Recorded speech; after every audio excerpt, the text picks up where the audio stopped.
If you're someone that's interested in making money on YouTube, then you've probably considered whether or not it would be possible to monetize your channel. Make sure to watch the video till end so you get your all doubts cleared.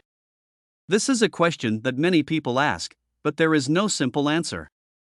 The amount of money you make for 1,000 views on YouTube varies greatly depending on a number of factors, including the country where the views are coming from. Views from some countries are worth more than others. The type of ads that are being shown. Some ads, such as those for products or services, pay more than others. The length of the video.